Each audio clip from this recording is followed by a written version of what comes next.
Hey guys, so today we're going to be making this cornflake chicken tender crusted chicken. So if you want to see how we made it, keep on watching. Hey guys, so today we're going to be making some cornflakes crusted chicken tenders, you guys. So what you're going to need is a good old box of cornflakes, some eggs. Okay, I got some eggs right here.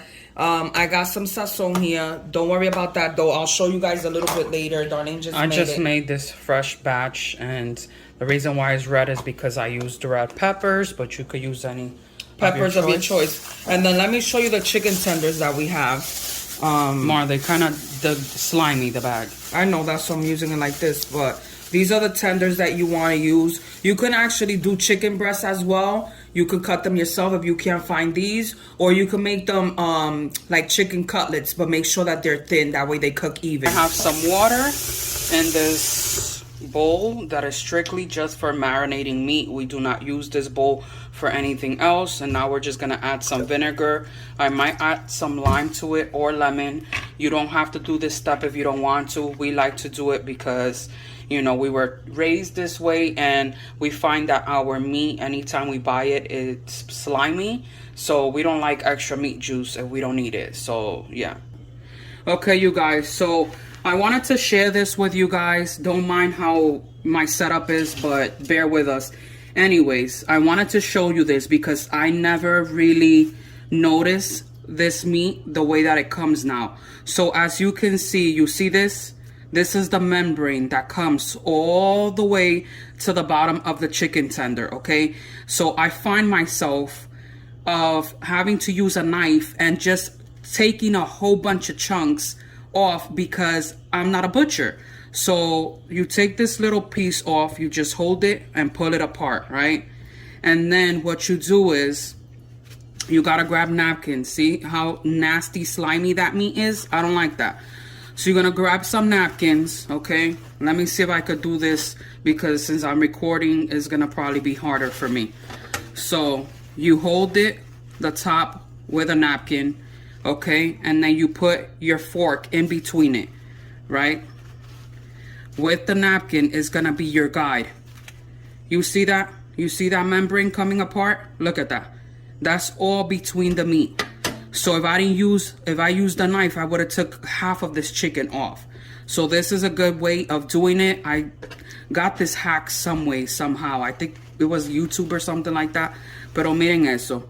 You could eat, literally, probably leave this in your meat breaded, and you eat this and it's just like hard and not good. So that is a good way of taking it out. Make sure you use paper towels because the meat is slimy, so your hands is gonna be slimy and it's gonna be harder for you to take it off. This is the meat. Now I'm just gonna put it in my water with vinegar and let it sit there for at least 5 to 10 minutes. Okay, you guys, so now that the meat is washed and cleansed, okay, now I'm gonna take some paprika. And the reason I'm taking a spoonful is because it's super hard for me to, like, the capsize is like, you know, it gets stuck or whatever. Y'all know what I'm saying. Okay, so I'm just gonna add this.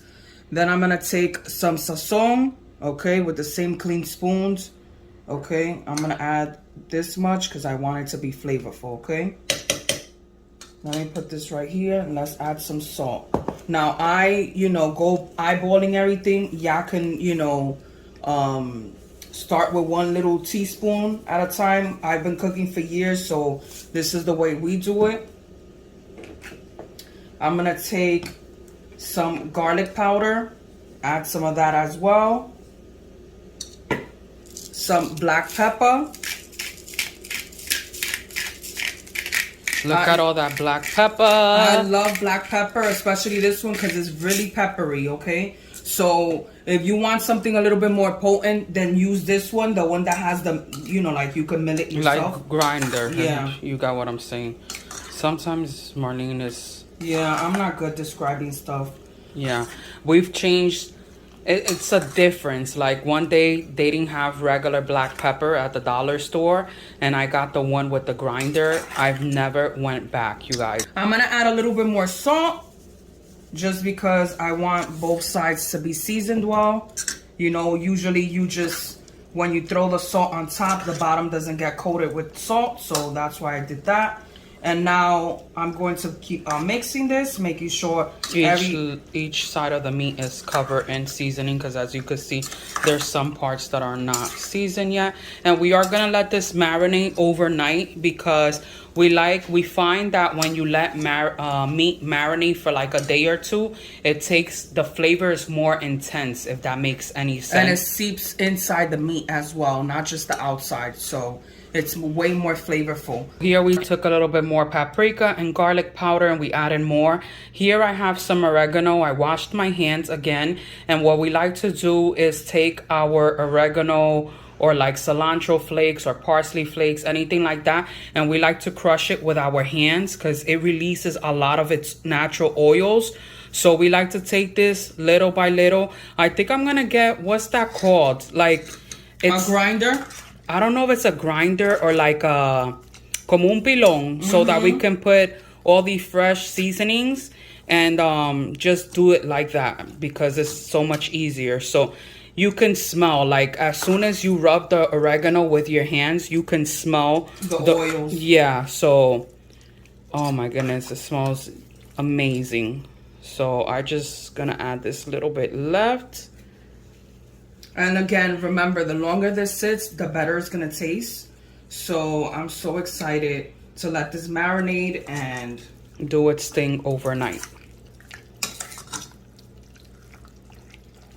Okay, chicken is on deck. It's gonna have a party in the refrigerator overnight. Okay guys, so let me show you what I have here. So the first thing I did was take this aluminum pan and I drizzled some olive oil. You want to make sure that the pan is coated well, because that's where you're going to put your chicken. I also did take out my chicken out of the refrigerator, because you guys know that it was sitting in the fridge overnight. So every time I cook chicken and I put it in the oven, I like to leave it room temperature an hour before, just because the people in the Food Network say that it's not good to put like piping cold chicken right before you cook it, if that makes any sense. And also we have a Ziploc bag here. We're gonna add our eggs here, because just in case there's any shells or anything like that. And then we have our cereal here that we're gonna put some in this bag. Yes. And then just, you know, mash it. Yes. And then, because that is going to be our breadcrumbs. Also, we are not frying this meat. We are gonna put it in the oven. We're gonna bake it in the oven, just because obviously frying tastes much better. It's always better, but because we're trying to watch what we eat and stuff like that, I rather save my calories for something else, like in a restaurant or something. And I feel like the cereal is gonna like it gets soak up soggy. a lot of. It gets soggier in the oil, like when you're frying it. It doesn't stay as crunchy when you fry it, if that makes any sense. And I never did it fried. I always do this. I've done this before. So now with your breadcrumbs, you can have two options. You can either chop it up with a rolling pin, which we just donated ours, because you guys know we're going to revamp the house. So just take a pan, put it in here, and then just mash away. You can either do this as a consistency, powder consistency. The more you mash it, it's going to be like a fine powder. I don't like to do it like that. I like to leave some of the cereal pieces on it, because I feel like it gives the meat more texture. So this is what we're using to mash it. We're not going to mash it too much, because I want some of the actual rice pieces to be big, if you get what I'm saying. CornFlakes, yes. We want some of that crunch. Not rice. Why did I say rice? I don't know, but this is what we're llooking like so far. Yes. And that's exactly how I want prepare my little assembly line. I'm just going to take my eggs and I'm just going to whisk it, because this is going to be the binder for the breadcrumbs. Yes, if that makes any sense. So now I'm just going to mix in. Yeah, you want to make sure that every meat piece is coated with your egg. You could even use egg whites. If you have egg whites in the house, you can use that. Yes. So you want to make sure that all the pieces are nicely coated. As you can see, this smells delicious. Like when I tell you this smells amazing, oh my God, this smells amazing. I like this because I've tried this meat before plenty of times with white rice or salad and things like that. So now what you're gonna do is take one of your pieces of meat. I'm gonna do it with a fork, but then I'm gonna wash my hands and do it with my hands better. It's easier. Yeah, so it's better with your hands. What you want to do is you want to press down on the cereal as you go, right? Because the egg is the glue that holds the cereal down, if that makes any sense. See that? You see that bad boy? You want to turn it around and open it up. As you can see that right there. If you can see that, you got to make sure you push down on this. So I've eaten this plenty of times, and you know, you get tired of making the same chicken all the time. Breaded chicken with, you know, Italian seasoned breadcrumbs. So this is a good way to change it up a bit. If you want to get rid of cereals and things like that, this is perfect. So if you want to see another recipe like this, me using another cereal, let me know. Like the video and comment down below. So basically what you want to do is just place it on your aluminum pan like that. And then we're going to keep on showing you the rest of the meat. So here I decided to use my hands instead of a fork because I find that it's easier for me to press in the cornflakes into the chicken. It's easier for me. You can always use a fork if you want to, especially if you have nails, like long nails. I would recommend either using gloves or a fork, but I find that this way is super easier. I love to do this. We did not use all the meat. We left some for the next day because it was a lot of meat. But overall, this meat turned out so good and so flavorful. Leave your comments down below if you decide to make it, or share pictures with us on Instagram. Okay, you guys, so right now this is what the chicken looks like. So now we're going to take some olive oil and drizzle it all over the top because you do want this to be crispy, you know, and the olive oil will help the, you know, the chicken get crispy in the oven, being the fact that we're not frying it. Also, when you are breading this chicken with the cornflakes, if you are going to leave the cornflakes like we did, there is going to be some parts of meat that the coating does not want to stick to, just because I do like the big pieces of cornflakes. Now, if you want your coating to be like, let's say breadcrumbs from like the Italian breadcrumbs, you want the whole meat to be coated, you want to put this in a blender and finely mill it to a powder consistency. That way your chicken is all coated. So now I'm not going to put no more oil. I'm going to check it. We're going to put it at 375 for 30 to 40 minutes. In 20 minutes, I'm going to check it and see if it needs more oil. Then I'll add a little bit more, but this should be fine. I'll show you after 20 minutes. Look, you guys, after 20 minutes, as you can see, they're starting to get super crispy on this part right here. Let me put it in so you guys can see that. Oh my goodness. You see that? OMG. Actually, I'm going to turn one around to see. We're going to put it in for another 20 minutes because I can tell it's going to need it. Let's see the bottom. Oh, yes. Look at the bottom when you put some oil. Mira eso. Mira esa vaina. Oh my goodness. So baby, yeah, we're going to put them back in for another 20 minutes at 375. Oh my God, I can't wait to eat. Come over.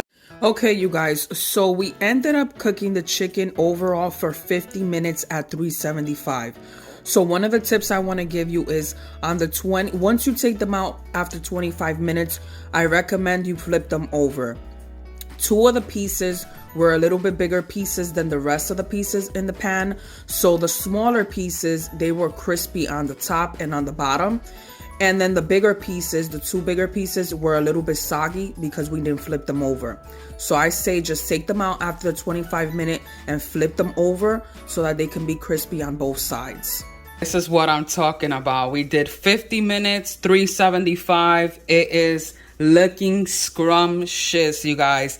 It looks amazing. Actually, let me take a picture for the intro. Oh my God, does this look phenomenal. Leave your comments down below. Let me know if you want me to do another recreation with another cereal, you guys, that I went to a restaurant a couple years back and they did the recipe and I'm like, yes, I gotta make that next. So if you guys want to see it, leave your comments, thumbs up the video, and also make sure you send me Instagram or just hit me up on YouTube if you tried it out. And we hope you guys enjoy this. This meat was fantastic. I was just eating in peace while editing this video. This is good with dipping sauces or plain. Enjoy it. See you next time. Bye.